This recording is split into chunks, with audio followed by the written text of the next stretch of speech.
আসসালামু আলাইকুম। সবাইকে স্বাগত জানাচ্ছি আমার দেশ আজকের বিশ্বে। সঙ্গে আছি আমি মাহবুবুর রহমান ইমন। শুরুতেই জানিয়ে দিচ্ছি শিরোনাম। গাজায় যুদ্ধবিরতি যে কোনো মুহূর্তে ভেঙে পড়তে পারে। ট্রাম্পের জন্য ভাঙা হচ্ছে হোয়াইট হাউসের এক অংশ। ট্রাম্পকে স্বপ্ন দেখতে বললেন খামেনি। হিন্দু ও শিখদের দেশে ফেরার আহ্বান তালেবান সরকারের। ভারতের পুনে দুর্গে নামাজ আদায় করা নিয়ে তোলপাড়। শুনছিলেন সংবাদ শিরোনাম, এবার বিস্তারিত। যুদ্ধবিরতি কার্যকর হওয়ার ৯ দিন পর গাজার বাসিন্দাদের আশঙ্কা আবারও পূর্ণমাত্রায় যুদ্ধ শুরু হতে পারে। এবার সবশেষ যুদ্ধবিরতিতে ইসরায়েল ও হামাস প্রথম ধাপে ইসরায়েলি বন্দীদের ফেরত দেওয়ার বিষয়ে একমত হয়েছে, কিন্তু মার্কিন প্রস্তাবিত পরিকল্পনার দ্বিতীয় ধাপ, যা স্থায়ী যুদ্ধবিরতির দিকে নিয়ে যাবে, তা নিয়ে দুপক্ষের মধ্যে গভীর মতবিরোধ রয়ে গেছে। এদিকে গত ১০ অক্টোবর যুদ্ধবিরতি কার্যকর হওয়ার পর ইসরায়েল বলছে হামাসের যোদ্ধারা রাফা এলাকায় ইসরায়েলি সেনাদের ওপর হামলা চালিয়েছে, ২ সেনাকে হত্যা করেছে। এরপর ইসরায়েল ব্যাপক বিমান হামলা শুরু করে পুরো গাজা উপত্যকায়। অন্যদিকে হামাসের সশস্ত্র শাখা কাসসাম ব্রিগেড দাবি করেছে তাদের কোনো যোদ্ধার রাফায় অবস্থান বা সংঘর্ষের বিষয়ে কোনো তথ্য নেই, কারণ ইসরায়েল এখন ওই এলাকায় পূর্ণ নিয়ন্ত্রণে রয়েছে। আল জাজিরার প্রতিবেদক তারেক আবু আজ্জুম সোমবার জানায়, বাস্তবে এখনও ইসরায়েল গাজায় সাহায্যের ট্রাকগুলোর প্রবেশ আটকে রেখেছে। তিনি বলেন, বিভিন্ন সামরিক চেকপয়েন্টে এসব ট্রাক আটকে আছে, এগুলোর ভেতরে নানা ধরনের মানবিক ত্রাণ সামগ্রী রয়েছে। আজ্জুম আরও জানান, সোমবার ইসরায়েলি বাহিনী খান ইউনিসের পূর্বাঞ্চলে বিমান হামলা চালিয়েছে, আর এই হামলা স্থানীয়দের মধ্যে যুদ্ধবিরতি ভেঙে যাওয়ার আশঙ্কা আরও বাড়িয়েছে। যুক্তরাষ্ট্রের প্রেসিডেন্ট ডোনাল্ড ট্রাম্পের জন্য নতুন বলরুমের নির্মাণ কাজ শুরু হওয়ায় হোয়াইট হাউসের ইস্ট উইংয়ের কিছু অংশ ভেঙে ফেলা হয়েছে। সোমবার ইস্ট উইংয়ের একটি ঢেকে দেওয়া প্রবেশপথ এবং জানালার বিশাল অংশ ভেঙে ফেলেন নির্মাণকর্মীরা, যেখানে সম্পূর্ণ আধুনিকীকরণ করা হবে বলে জানিয়েছিলেন ট্রাম্প। এর আগে ট্রাম্প বলেছিলেন $250 মিলিয়ন খরচ করে হোয়াইট হাউসে যে বলরুম সংযোজন করা হবে সেটি বিদ্যমান কাঠামোর কাছাকাছি হবে, তেমন কোনো পরিবর্তন আনা হবে না। ট্রাম্প জানান, ১৫০ বছরেরও বেশি সময় ধরে সব প্রেসিডেন্টই স্বপ্ন দেখেছেন হোয়াইট হাউসে একটি বলরুম থাকবে, যেখানে জমকালো পার্টি, রাষ্ট্রীয় সফর ইত্যাদির জন্য লোকদের ধারণ করার মতো ব্যবস্থা থাকবে। এনপিএস এর সাবেক প্রধান ইতিহাসবিদ রবার্ট কে সার্টন বলেন, নতুন বলরুমটিতে কতজন লোক ধরবে তার পরিসংখ্যান নিয়ে নানা রকম হিসাব আসছে। ৬০০ থেকে ৯০০ এরও বেশি লোক ধরবে বলে ধারণা করা হচ্ছে। উদ্বেগের বিষয় হলো, ভবনটি মার্কিন রাষ্ট্রপতির বাসস্থান এবং অত্যন্ত সুরক্ষিত। সম্ভাব্য সন্ত্রাসী হামলা থেকে রক্ষা করার জন্য সেখানে অতিরিক্ত ব্যবস্থা রয়েছে। হোয়াইট হাউস এই প্রকল্প সম্পর্কে কিছু তথ্য প্রকাশ করেছে, যার মধ্যে রয়েছে এর আকারের ধারণা প্রদানকারী নকশা। এর ভেতরে নতুন সাজসজ্জার অংশ হিসেবে শত শত সোনালী ঝাড়বাতি থাকার ধারণা দেওয়া হয়েছে। ট্রাম্প এই বছর হোয়াইট হাউসের বেশ কয়েকটি পরিবর্তন করেছেন, যার মধ্যে রয়েছে বিভিন্ন ধরনের সোনালী সাজসজ্জা দিয়ে ওভাল অফিস পুনরায় সাজানো এবং টেবিল এবং চেয়ার যুক্ত করার জন্য রোজ গার্ডেনের ঘাসের ওপর কনক্রিট দিয়ে প্রশস্ত পাটাতন তৈরি। ট্রাম্পের পূর্ববর্তী রাষ্ট্রপতি Barack Obama white house tennis কোর্টকে বাস্কেটবল খেলার আয়োজনের জন্য রূপান্তরিত করেছিলেন।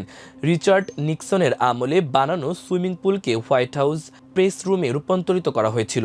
এখনও নিয়মিত ব্রিফিং সেই ঘরে হয়, যেখানে প্রেসিডেন্টরা একসময় সাঁতার কাটতেন। ইনডোর পুলটি মূলত ১৯৩৩ সালে রাষ্ট্রপতি ফ্রাঙ্কলিন ডি রুজভেল্টের জন্য স্থাপন করা হয়েছিল, যিনি পোলিও রোগের কারণে নিয়মিত ব্যায়ামের জন্য সাঁতার কাটতেন। এটি বন্ধ হয়ে যাওয়ার পর ১৯৭৫ সালে জেরাল্ড ফোর্ড বাইরে একটি পুল স্থাপন করেছিলেন। এর আগে হ্যারি ট্রুম্যানের অধীনে সবচেয়ে বড় সংস্কারের কাজটি হয়েছিল, যিনি ১৯৪৮ থেকে ১৯৫২ সাল পর্যন্ত হোয়াইট হাউসের সম্পূর্ণ ধ্বংস এবং পুনর্নির্মাণ দেখেছিলেন। বিস্তৃত প্রকল্পের সময়ে ট্রুম্যানকে হোয়াইট হাউস থেকে সরিয়ে নেওয়া হয়েছিল। ইরানের সর্বোচ্চ নেতা আয়াতুল্লাহ আলী খামেনি মার্কিন প্রেসিডেন্ট ডোনাল্ড ট্রাম্পের দাবিকে উড়িয়ে দিয়ে বলেছেন, ইরানের পারমাণবিক স্থাপনাগুলো ধ্বংসের দাবি নিছক কল্পনা ছাড়া কিছু নয়। সোমবার নিজের সরকারি ওয়েবসাইটে প্রকাশিত এক বিবৃতিতে খামেনি ট্রাম্পকে উদ্দেশ্য করে বলেন, স্বপ্ন দেখেই যান। ট্রাম্প সম্প্রতি দাবি করেছিলেন, গত জুনে যুক্তরাষ্ট্রের বিমান হামলায় ইরানের পারমাণবিক স্থাপনাগুলো ধ্বংস করা হয়েছে। তবে খামেনি স্পষ্টভাবে বলেন, এমন কোনো ঘটনা ঘটেনি ও ট্রাম্পের এই বক্তব্য বাস্তবতার সঙ্গে সম্পূর্ণ অসঙ্গত। তিনি আরও প্রশ্ন তোলেন, একটি দেশের পারমাণবিক শিল্প থাকলে সেটি কি রাখবে আর কি রাখবে না এটা বলার অধিকার যুক্তরাষ্ট্রের প্রেসিডেন্ট কোথা থেকে পান? এর আগে চলতি বছরের 22 জুন একযোগে ইরানে একাধিক পারমাণবিক স্থাপনায় হামলা চালায় মার্কিন বিমান বাহিনী ও নৌবাহিনী। লক্ষ্যবস্তুগুলোর মধ্যে ছিল ফোর্দো ইউরেনিয়াম সমৃদ্ধকরণ কেন্দ্র, নাতাঞ্জ পারমাণবিক স্থাপনা ও ইস্পাহানে অবস্থিত একটি অনির্দিষ্ট কেন্দ্র। আফগানিস্তান থেকে পালিয়ে যাওয়া হিন্দু ও শিখ সম্প্রদায়ের সদস্যদের দেশে ফেরার আহ্বান জানিয়েছেন তালেবান সরকারের পররাষ্ট্রমন্ত্রী আমির খান মুত্তাকি। সরকার তাদের পুরনো সম্পত্তি ও ব্যবসা ফেরাতে সহায়তা করবে বলেও আশ্বাস দিয়েছেন তিনি। সম্প্রতি দিল্লি সফরের সময় প্রতিনিধি দলকে তিনি আশ্বাস দেন, দেশে ফিরলে তাদের পুরনো সম্পত্তি ও ব্যবসা পুনরুদ্ধারের সহায়তা করবে সরকার। দিল্লির আফগান দূতাবাসে তালেবানের সংবাদ সম্মেলনে উপস্থিত ছিলেন 13 জন হিন্দু ও শিখ প্রতিনিধি, যারা কয়েক দশক আগে দেশ ছেড়েছিলেন। তবে তাদের দাবি, আফগানিস্তানে এখনও ফেরার মতো নিরাপদ পরিবেশ তৈরি হয়নি। আফগান বিষয়ক বিশেষজ্ঞদের ধারণা, আন্তর্জাতিক স্বীকৃতি ও ভারতের সঙ্গে সম্পর্ক উন্নয়নের লক্ষ্যে তালেবান এমন বার্তা দিতে চাইছে যেন তারা ধর্মীয় সহনশীলতার ভাবমূর্তি তুলে ধরতে পারে। ভারতের পুনে শহরের ঐতিহাসিক দুর্গ শনিবার ওয়ারার ভেতরে খোলা মাঠে চাদর পেতে 3-4 জন নারীর নামাজ আদায় করা নিয়ে তোলপাড় শুরু হয়েছে ভারতে। এই সংক্রান্ত একটি ভিডিও ভাইরাল হওয়ার পর বিজেপি নেত্রী মেধা কুলকার্নির নেতৃত্বে হিন্দুদের একটি দল সে স্থানে গোমূত্র ছিটান। একই সঙ্গে করা হয় শিব বন্দনা। পুনের শনিবার ওয়ারা মারাঠা সাম্রাজ্যের স্থাপনা।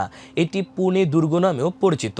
সেখানে নামাজ আদায় করার সমালোচনা করে মহারাষ্ট্র রাজ্যের মন্ত্রী নিতেশ রানে বলেন, শনিবার ওয়ারার একটি ইতিহাস আছে, এটি সাহসিকতার প্রতীক। শনিবার ওয়ারা হিন্দু সম্প্রদায়ের ঘনিষ্ঠ। এই ঘটনায় অল ইন্ডিয়া মজলিসি ইত্তেহাদুল মুসলিমিনের মুখপাত্র ওয়ারিশ পাঠান বিজেপির বিরুদ্ধে ভারতের ধর্মনিরপেক্ষতা ও বহুমতবাদ ধ্বংসের অভিযোগ তুলেছেন। ওয়ারিশ পাঠান বলেন, এএসআই সুরক্ষিত ঐতিহাসিক স্থাপনাগুলো সবার জন্য উন্মুক্ত। 3 মিনিটে নামাজের জন্য এত সমস্যার কারণ হলো, অথচ সংবিধানের 25 অনুচ্ছেদে ধর্ম পালনের স্বাধীনতা নিশ্চিত করা আছে। আর্কিওলজিক্যাল সার্ভে অফ ইন্ডিয়ার এক কর্মকর্তা বাদী হয়ে দুর্গের মাঠে নামাজ আদায় করা অজ্ঞাত পরিচয় নারীদের বিরুদ্ধে একটি মামলা করেছেন। দুর্গের নিরাপত্তা জোরদার করা হয়েছে। পুলিশ বলেছে, শনিবার ওয়ারা এএসআই সুরক্ষিত স্থাপনার ভেতরে প্রার্থনা অনুষ্ঠিত হয়েছে। এএসআই কর্মকর্তা ও কর্মচারীদের করা অভিযোগের ভিত্তিতে ব্যবস্থা নেওয়া হবে।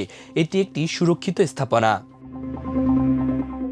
প্রিয় দর্শক, আমাদের আজকের বিশেষ আয়োজন এ পর্যন্তই। সবাই ভালো থাকুন, সুস্থ থাকুন, আমার দেশের সঙ্গেই থাকুন। চ্যানেলটি ভালো লাগলে সাবস্ক্রাইব করুন এবং ফলো দিয়ে পাশে থাকুন আমাদের ফেসবুক পেজ। আল্লাহ হাফেজ।